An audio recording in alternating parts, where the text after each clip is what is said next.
Briarwood County had always been the kind of place where neighbors waved, doors were left unlocked, and the loudest noise at night was the rustle of leaves.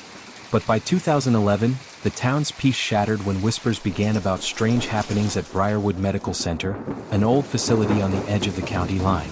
At first, it seemed like nothing more than coincidence. Patients, mostly elderly, were dying sooner than expected, despite being admitted for treatable conditions. A woman came in for pneumonia and never left. A retired teacher was admitted after a fall, and within days her heart unexpectedly gave out. Families questioned the frequency of deaths, but the explanations were always the same. Complications, fragile health, nothing unusual. Still, nurses whispered. Some said the night shifts were cursed. Others claimed they saw charts being altered. A janitor later recalled a chilling detail. He often heard muffled cries near the restricted storage wing, only to find it empty when he checked. The secret came to light when a young nurse, Maya Cortez, noticed a disturbing pattern. Every patient who died on her wing had been under the care of one physician, Dr. Leonard Hale, a highly respected figure in the county. He was known for his calm bedside manner, his dedication, and his eerie ability to predict who wouldn't make it through the night. At first, Maya thought she was imagining things. Hale was beloved. But when she checked records, the data screamed back at her. Dr. Hale's mortality rate was nearly triple that of any other physician in the hospital. She brought her suspicions to her supervisor, but the response was cold.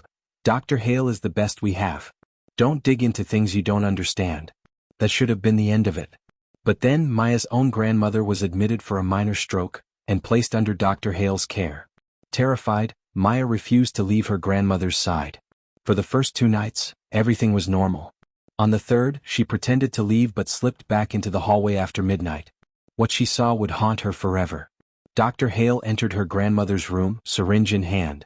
He whispered softly, words Maya couldn't fully hear, before injecting the contents into her. Her grandmother's vitals plummeted. Hale calmly noted the time of death as if it were expected. Maya's scream brought staff rushing in. Hale didn't run. Instead, he stood there, composed, and simply said, "She was suffering. I helped her rest."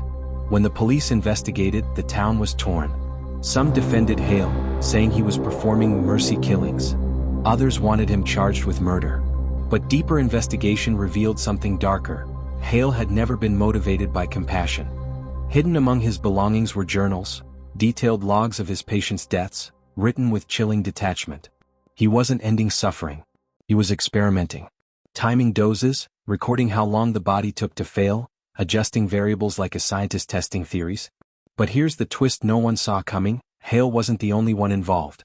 The records pointed to someone else signing off altered death certificates. The hospital's chief administrator, Eleanor Briggs.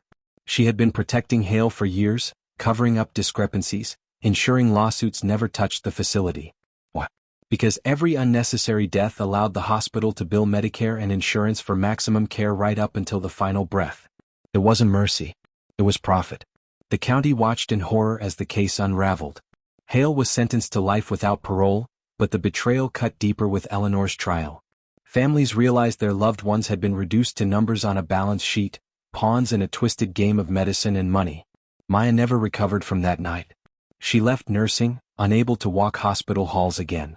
In a rare interview years later, her voice broke as she said, "You expect monsters to come from dark alleys, not from behind the stethoscope of the man you're supposed to trust."